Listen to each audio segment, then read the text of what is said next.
This week, we are especially excited to bring you a powerful and inspiring episode. We're coming to you from Dānít'ádā Elementary School, where we sit down with grade 5 teacher Cherith Mark. While she teaches grade 5, that role only begins to scratch the surface of her experience and impact.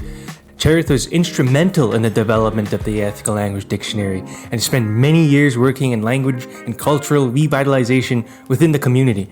In this episode, myself and Cherith reflect on our recent experience attending the Dānít'ádā Language Conference and explore what language reclamation truly means for identity, for culture, and for community well-being. Together, we dive into conversations around language and cultural revitalization, as well as the deep connections between personal health and community health. We're grateful to share this conversation with you, and I hope you enjoy this episode.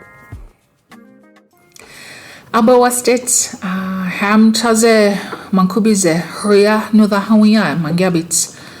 Wasiju chaze mankubize is Cherith Mark and mangyabit. Îyethka chasta Îyethka wiya hemantats nen Îyethka bi tibiniti Îyethka wiya hemantats menithni and madahat.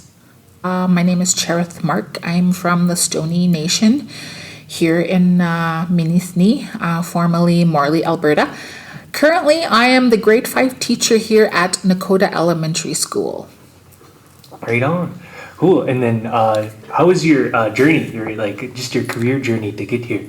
What did you do before and what brought you here? Oh, that is a great question. My journey has been long and extensive, actually. This is my first time teaching in the classroom, in a regular classroom. Normally, I'm substitute teaching in the Stoney language classroom, but this is the first time I actually have a classroom of my own. Prior to being a teacher, I was actually the Stoney language coordinator for Stoney Education Authority. So my job entailed working with elders, working with our Stoney language teachers here within the school districts, as well as creating and implementing the Stoney Language Resource Project. So this development project began in 2018, and so we've continued to develop Stoney language resources, level 1, 2, 3, and we just finished level 4. We're just cleaning it up just a little bit, but we've also done translated storybooks into the language.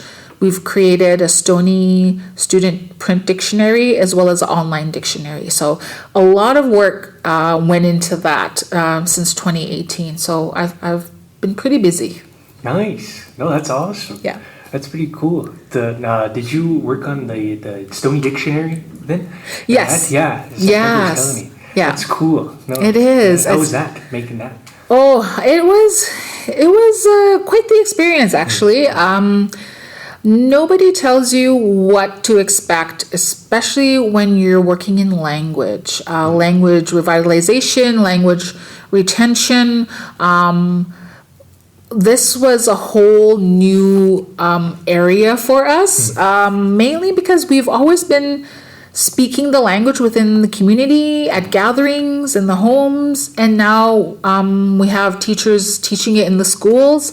And so just to gather elders and talk about what to do with revitalization and what we need to preserve was definitely quite the experience. Mm-hmm. What were some of the challenges putting it together? Oh, there was actually quite a bit of challenge, actually. Yeah. The biggest one that we've discovered is the family dialects within the language. Yeah, there was certain families will say, I'll give you an example, Winchinspa, and some families will say Minchinspa. Oh, just that little. Yeah. Just a little bit different. Mm-hmm. And so how speakers have grown up, have spoken the language as they've heard it through their families, through great-grandparents, grandparents.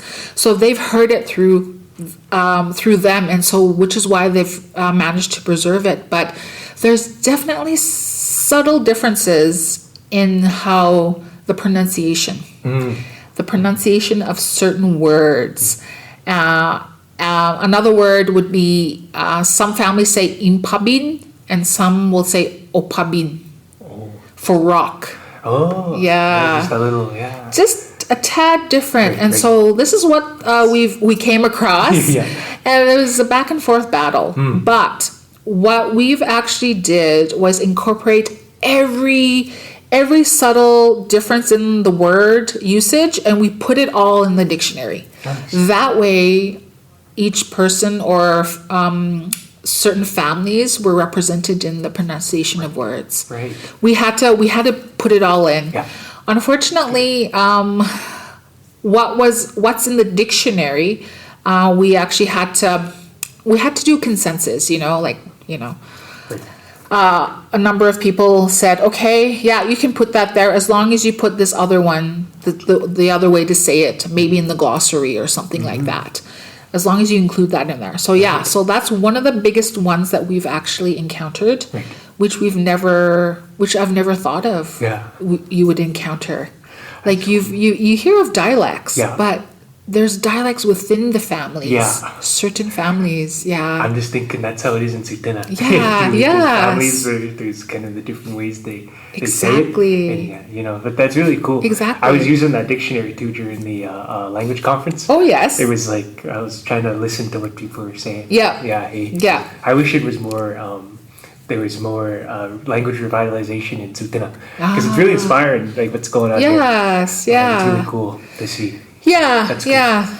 That It you're doing is. that Yeah. work. Yeah. And how would you say it relates to the overall community health with the language? Honestly, I think it relates to everything. Yeah. Like language is related to spirituality, to our culture. Like at the language conference, they were talking about ceremonies and how language is used in ceremony. Specific language, words and phrases are used in ceremony, and now as this is also with culture too. So there's language for everything, for spirituality, for culture, for everything. And so I think it's really important. I think language is what really connects the nation, the people. It is really the spine of it all. It's really that. And so I think a lot of people are not understanding that, especially when you have non-nation members working within the community, and you have a language revitalization project going. Sometimes they're trying to disconnect the language and the culture. Oh, okay. Yeah, and I don't think that's right. No, I agree. Because language and culture go together. Yeah. Language and land-based learning go together. Yeah. You can't separate those two. Right. And so we use language everywhere. We use it everywhere. And I find that the more you speak in the language, I think the more you get connected to earth, connected to creator. So Oh, definitely. It's good to think about it all interconnected, because I think what we learn in the healthcare system from the kind of the outside healthcare system is that it's so like kind of compartmentalized, Yes. or specialized. But Yes. our teachings are that everything is like connected. it is. Yeah. It is. It's like that circle, right? Yeah, exactly. Yeah. And it all could come from anywhere, and it affects everything. Exactly. So that's a good way to think about it. Exactly. Yeah. And I want to ask, what would you see for what's your hope, I guess, for the youth, or being a teacher? See, say, looking forward in the years when everyone here's grown up. Oh. What's your hope for for language in the health? Like, do you think? In the health? Yeah, how that could for the better. Essentially. Yes. Yeah. Well, I think honestly, if even our youth, even our elementary students, like if they're more connected to the language, I know that they are at home. They hear it, Right. but they can't respond to us in the language. They can't respond to us in the language yet. I still have hope for the youth. I believe that if they really are in tuned, they really get involved in community that is also, incorporates language, culture, ceremony, spirituality. I believe that we can actually become healthier citizens. And that is the hope, because the youth are actually the ones going to be our leaders. Like, I was thinking about it the other day is, the youth, there are times when some of them are like, I don't want to speak Stoney. I don't want to go to Stoney class. I don't want to do this. It kind of saddens me, because they're going to be our leaders. What if one of them becomes a chief and then they don't know how to speak their language? Right.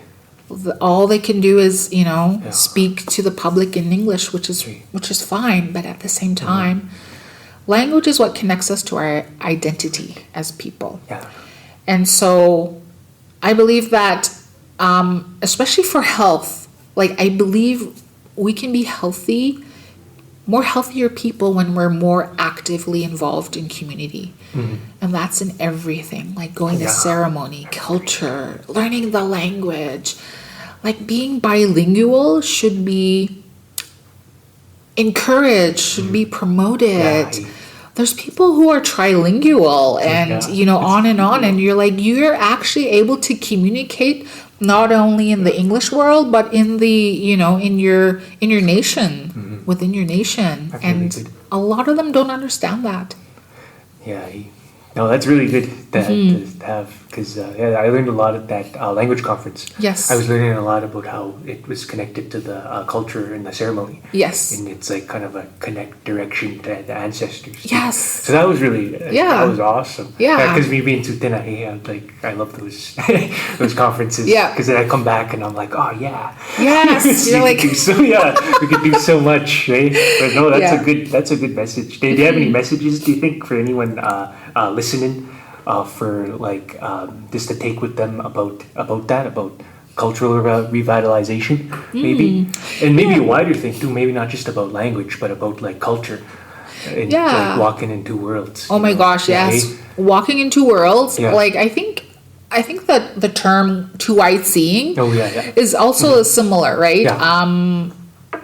Honestly, if you're able to walk in both worlds with a balance, I believe you can be so successful.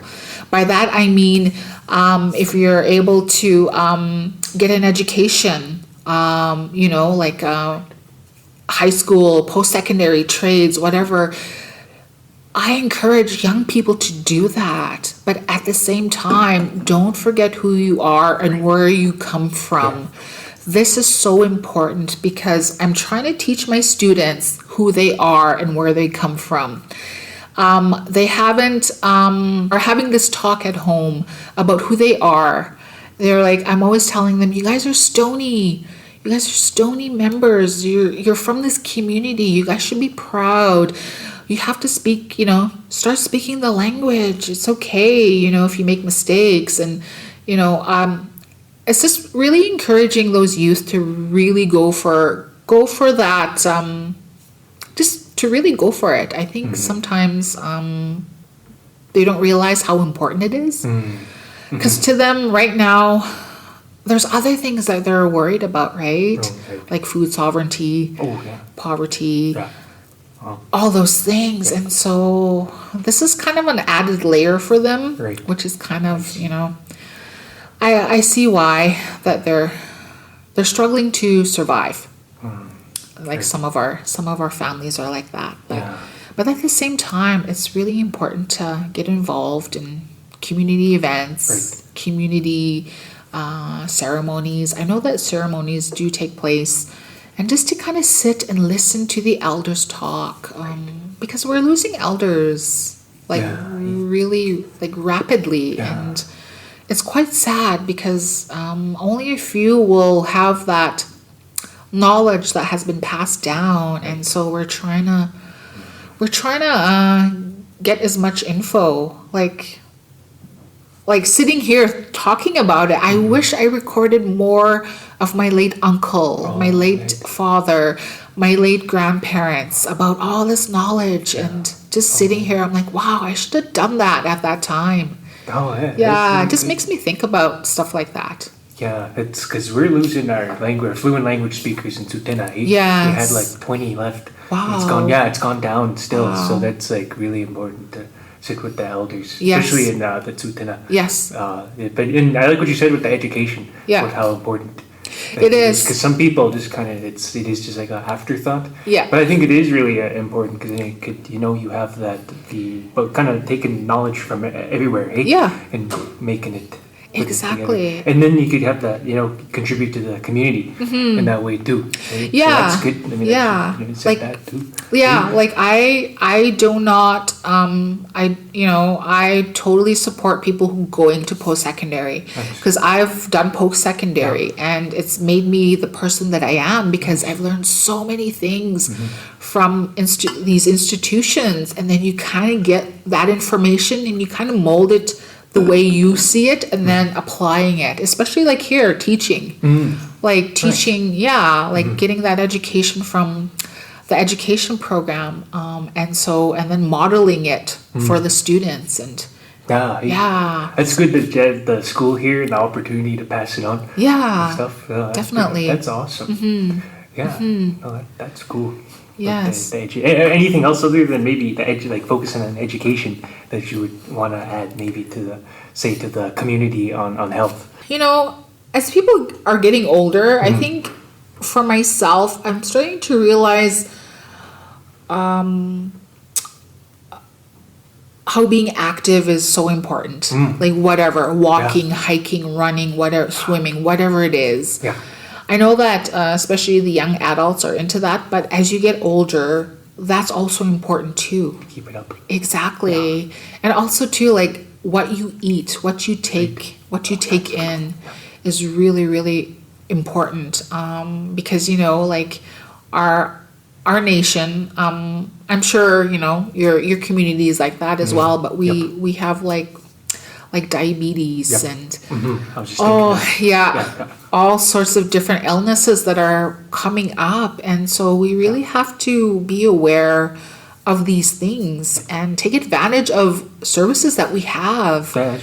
Like we have, I'm sure that you have a health center in your community, so utilizing the health center and all those services, they're there to provide the supports that you need. Right. I know that in other places, it's really hard for people to even get a doctor. Yeah. Right? Yeah, so I'm grateful for the health center. Yes. Yeah, and I'm just learning now because I was kind of raised, on chicken on the way. But you know what I mean? Like I was kind of raised with like, and not really thinking about like, okay, vegetable fiber. Stuff, but I'm just starting now. Yeah. Like, I'm like, maybe I should actually do that. Yeah. I actually feel better, like energy wise. Yes, you do. I've actually noticed like a difference. So I'm like, whoa, they weren't lying. Yeah, they weren't. It was good to start doing that more, right? Yeah. And to keep it up. So definitely. That's good to say. Yeah. Take advantage of your dietitian. Like I went to a dietitian here, and oh my gosh, she helped me with different types of food I can eat, like for protein. It's not just meat, it's like nuts and other things that you can actually eat, which is really, really good. So that's really helped me in a sense of taking better care of myself. Nice. You have to take good care of yourself, not only mentally, spiritually, but also with your physical self. Yeah. Yeah. And that's too, they're all connected. They are. How everything I've noticed, like, sums off mentally, I've heard, might affect emotion. Yes. It all is something you gotta kind of make this balance. Definitely. That's what I've heard. Definitely. Now connecting more with the culture instead of just the kind of prescription world, prescription world of the, kind of the Alberta healthcare system. Yes. And it looks different. Yeah. About just going back to the language stuff, I know I was saying like what was the challenges, but what was like the most rewarding thing that you got from putting together helping put together the Stoney Dictionary? What was something that you walked away with that was really good? The most successful thing that I guess we've done, or the most rewarding thing that came out of the dictionary was that our voices were heard. Yeah. We had a lot of say in what we wanted in this dictionary, which was excellent. Anyone doing language revitalization with communities should really listen to the people. Should listen to the people, should listen to what they have to say, because sometimes some of the language will not fit in a Western model, if that makes sense. Yeah, I noticed with grammar and stuff Yeah. too. I'm trying to learn just how Yeah. to structure sentences. Yes. It's completely different. It's opposite. It's opposite. Yeah, It's like flipped over. Yeah. If you think about Yoda, Yeah. that's like literally what he's saying in our language. Nice. He flips it, and I'm like, that is exactly what all First Nations languages, how it's structured. And so it was so rewarding for us to actually get our voices heard. We had a lot of say in what we wanted out of the dictionary, what we wanted to see, and we were actually heard. And what you see is what we wanted in print dictionary. Good. Yeah. So it actually turned out. It actually turned out well. Nice. That vision, and even the vision of Îyethka, the mountain. Right. Even that was like something that we've always wanted to see on a dictionary or on a print book. So we really wanted that image there, and we also utilize our local artists. And one of the artists that's been featured in most of our work is Tyson Crawler. Nice. I don't think I've heard of it. Yeah. That's good. So he was a former Stony language teacher. But he's also an artist, so nice. we utilize him a lot because his work is just amazing. And so that's another thing that was successful with our language project, was utilizing local people, what they do. Like even Anders Hunter did our jingle for our podcasts. I don't know if you've heard of our podcasts. Oh no, I should check it out. Yeah, what's it called? Stony Language, Stony Education Podcast, I believe. Nice. Yeah, I'll put a link to in this. Yeah, if anyone's definitely. listening, so they can, go to that. Yes. So they can learn more. Yeah. Nice. So he actually, we contracted him to do a jingle. He helped us with that, and Tyson did our little, the circle, the logo, the little circle. So he actually drew that, and so yeah, one of the successful things is utilizing our people. That's good. If you know somebody who is very good at different things, utilize them. Oh, that's good. Bring them up. They do such amazing work. Nice. Yeah. That is a good message to use, because we have a lot of talent. Yes. And a lot of artists. Oh, yes. I noticed. Yeah, it's good.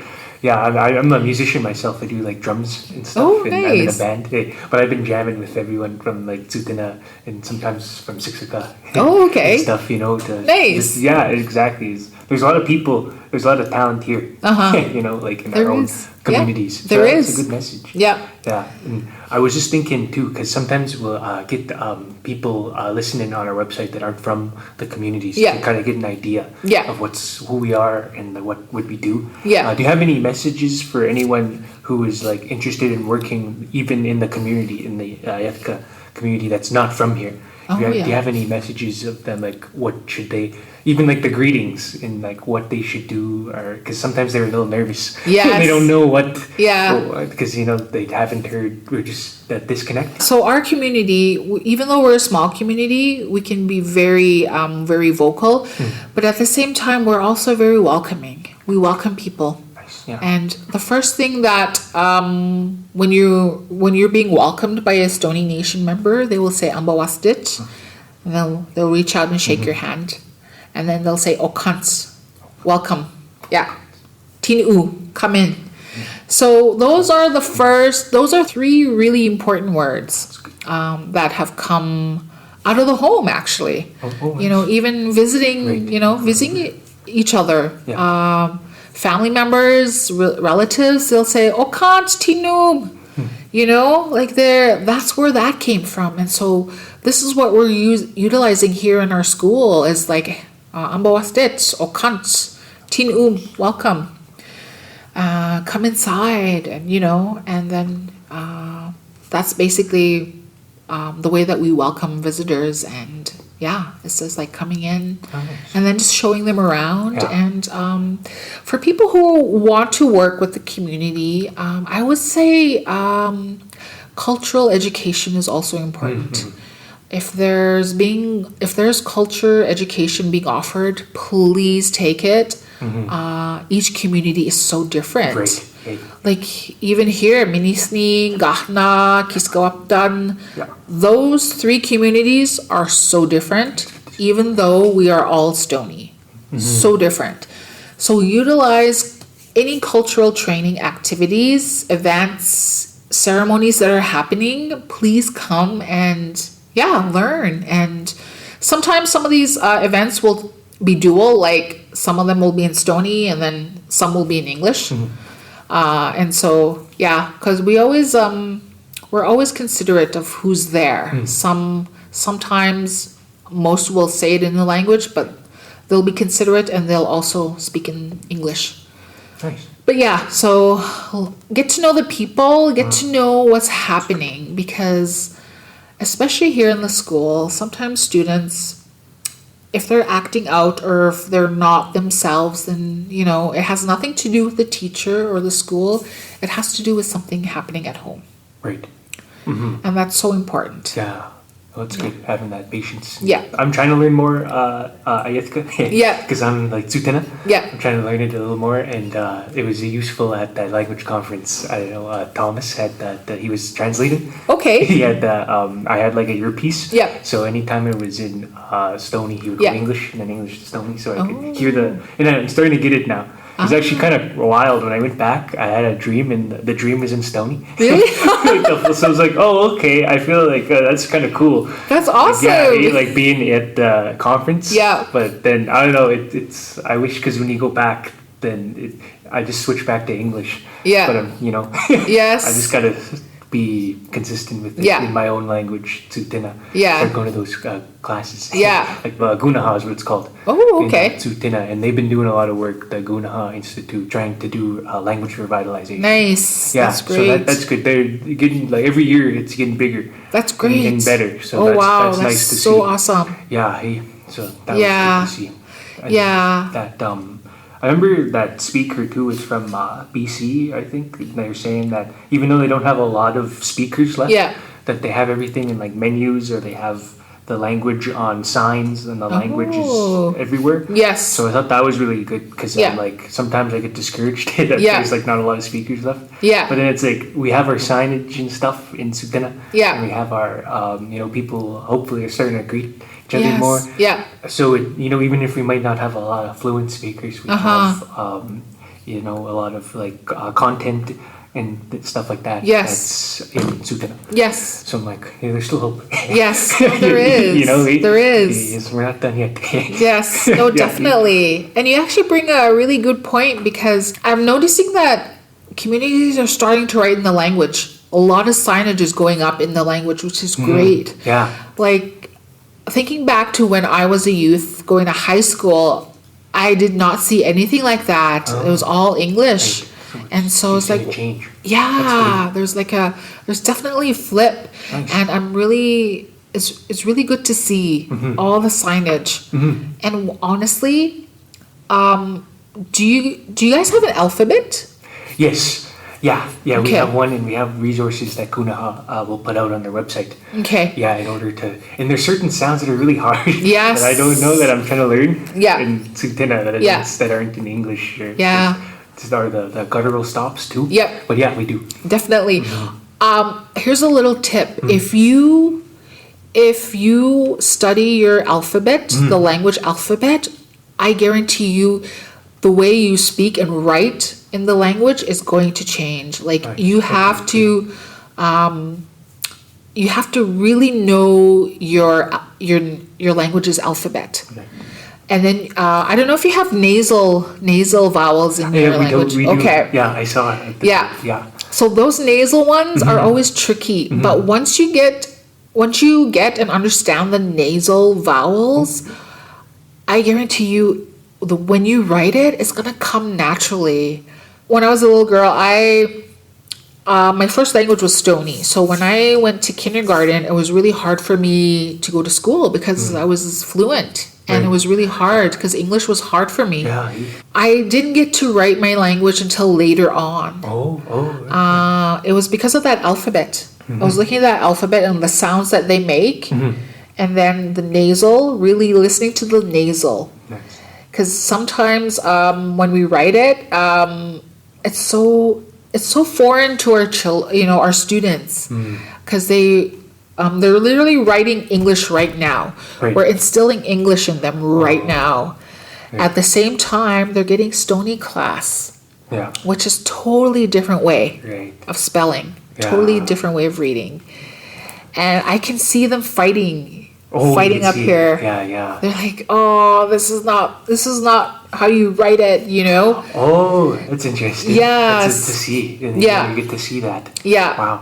Yeah, and so it'd be interesting to see how they do later on, because for my generation, we spoke it first and then we're writing it later. But the children now are actually doing both.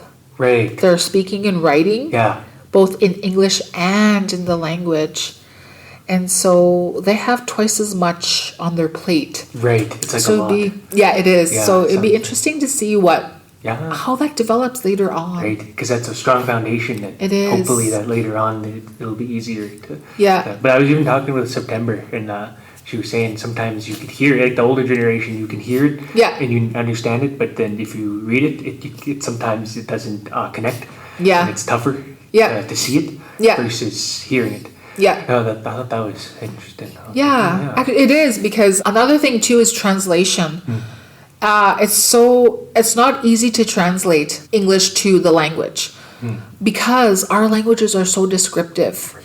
And then when you think about it, they're all verbs, action words. And so transcribing an English word into like a Stony word, it's like you actually have to write the descriptor as opposed to the word. Right. Do you know what I mean? Yeah. That makes longer and Yes, tougher. it's longer, and it's going to be longer to write because, Yeah. even a word for computer, Yeah, we don't have a word for computer. Sultan, I heard they were struggling with it too. Even this cell phone, we don't have a word for cell phone, but we do have a word for phone. Is Dānít'ádā. Oh. When you translate it to English, it's like the talking metal, or the metal that talks. Oh, that's cool. Yeah. So stuff like that, like telephone, Yeah. cell phone, computer, World Wide Web, there's no words for it. So you have to create words. Right. And then half the time it's like you're describing what they do Right. as opposed to a one word. Yeah. So this is where it gets really tricky for translation. Yeah, because the modern day life. Exactly. That's really Exactly. Yeah, it's tough. Cause I remember they say I'm hearing now that it's like from the language conference and from Gunaha. Yeah. That it's like we're gonna need those words to describe modern things, because when you start using the language in Yeah. modern day, it almost puts the importance back. It's like you can talk about things like they're saying that like how the kids are gaming. Yes. Like what's the word for gaming. video game? Yeah. A lot of people are on the internet. What's the word for internet? Internet. Oh, a lot of people are, just for modern day life. Yeah. Social media. Yeah, social media. I've heard skateboarded. Yeah. It's like one of the words for Yeah. these things that didn't exist back then. Yeah. And Exactly. Yeah, and I think when people start to hear a language used in all of the modern day technology, then they'll click for them. Yes. They'll be like, oh yeah, this is used everywhere. Yeah, It's definitely. not just in a formal setting.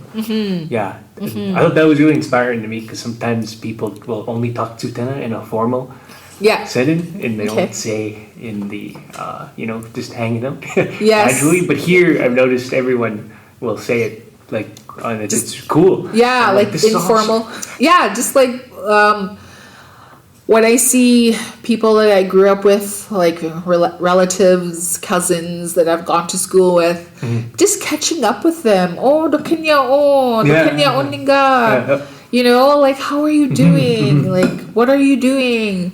Where are you off to? You know, just informal conversations, even slang words. I don't know. I don't know if you know our slang words. I know. But, It sounds good. but I think every nation has their own slang words. Yeah. I know some of the Tupina ones. Yeah. Yeah.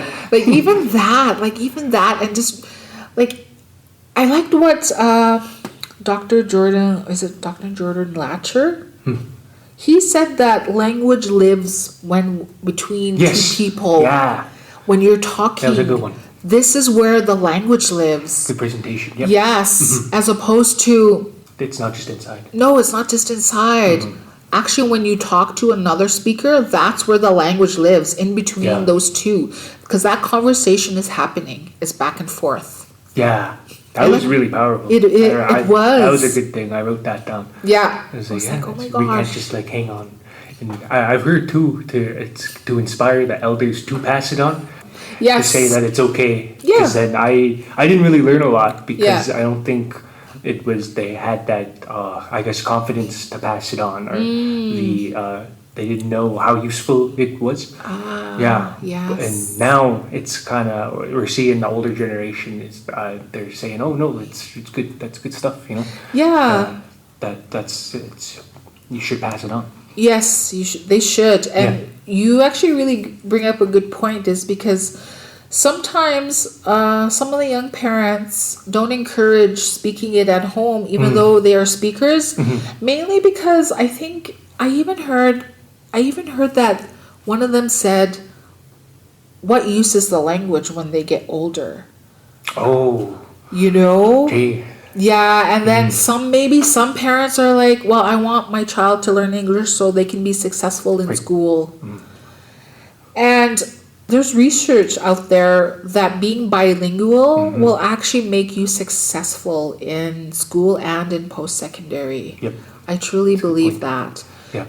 If there's words that you don't really understand, then you know you're able to kind of translate what they're saying, especially in the language. Yeah. You know, and so I think it's really important that we encourage our young parents to speak the language at home, to really push for that, because we totally see a flip side now. Like, I think my generation or the generation after us were the last fluent speakers, and now that generation's kids or grandkids are the ones that are speaking fluent English. It's flipped.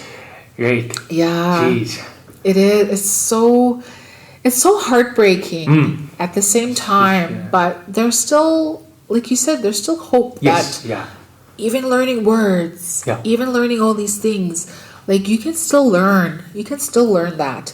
Yep. And one of the good things that we've done with our online dictionary, and we have a media player too that goes with one of our level textbooks, is that we've recorded the elders saying in the language. Good. And so we have a male and female recorded, because all of our words have masculine and feminine. Right. Yeah. So we've recorded male and female, and we kind of immortalize their voices. That's good. But really it's really good, because we actually, since our project started in 2018, we actually lost about 4 or 5 elders like during during that time that we were working. And it was so tough. But I'm glad that we got to work with them, because we recorded their information, what they knew, all their knowledge. So we have that in that dictionary. So all their work is included in there. recorded before. Yeah, that's really good, because that's always the fear. Yes. You're going to lose, that knowledge. But, that's good. But, Yeah. But hey, it's good that we have those opportunities to pass it on. Yeah. Because I learned so much in that elders group. Yes. Probably learned more in this elders group with G4 health than I ever did before I had this job. So I mean, that's really good to have that connection. Oh, yeah. Anytime you can sit and talk to the elders, or just even listen to them, just take that time. You're like, oh my gosh, this is so... It's also very calming and very peaceful, just sitting there listening to them. Yeah, it is. It's nice. It's a good break from hustle and bustle. Do you have anything you would like to... any last things you'd like to share? There's a balance in everything, and I think if you can find that, that would be awesome. especially if you're from one of the communities, is like getting to know your family, getting to know where you come from. Even like we come from really amazing, very strong people, resilient people. And so finding that path of, okay, who am I? Because a lot of the, especially the youth and the children, identity hasn't been really in the forefront. They know they come from this family. They know they live here. But that's about it. They have to really explore, go above and beyond, right? Right. Like even the youth, like if you ask them, introduce yourself, who are you? You know, a lot of them will think about it and will think about it for a while because they haven't really connected that. Oh. They haven't really connected who their family is, Oh, where they're right. from. Like all of us are from the chiefs that signed Treaty 7. You Yeah. know, there's that lineage right Yep. there, right? Mhm. We come from them. And Yep. so it's just a matter of finding who that is. And Yeah. and then just, because I know that we have some families who have like maybe half, one of their parents is Cree or Right. Blackfoot or, you know, Tsuut'ina. And so honestly, if you can learn Stoney and Tsuut'ina and you know English, you're like trilingual. Yeah. Hey, that's my. That's amazing. Yeah. That would be amazing. Yeah. Yeah. Yeah. So I would encourage, especially students and youth, to really find out, you know, get a lot of information from both of your backgrounds. Right. Like, why not? Yeah. Like, it's not just one, you know, one-sided, but it's like, get both sides and just really go from there. Like, you can just be, Yeah. you can learn anything. That's good because in Tsuut'ina it's very mixed. Naniastane, do you know that Tsuut'ina? Naniastane is see you when I see you. Oh, nice. Yeah. Okay. And Stoney would say, yes, I will see you again. Yeah, nice. Yeah. Thank you for listening to today's episode with Cherith Mark on the importance of revitalizing our traditional languages. If you wanted to check out the Stoney Language podcast, I will leave a link in the description below. I apologize for speaking with Sijuwa, and I'm also learning myself my own Tsuut'ina language. For more information on G4 Health and to listen to more G4 Talks Health podcasts, visit our website at www.g4health.org. Follow us on Instagram at G4_health, on Facebook at G4 Health. And if you really like this episode, you should send it to a friend, a cousin, your dad, your mom, your family. Again, as always, Îyethka and Naniastane.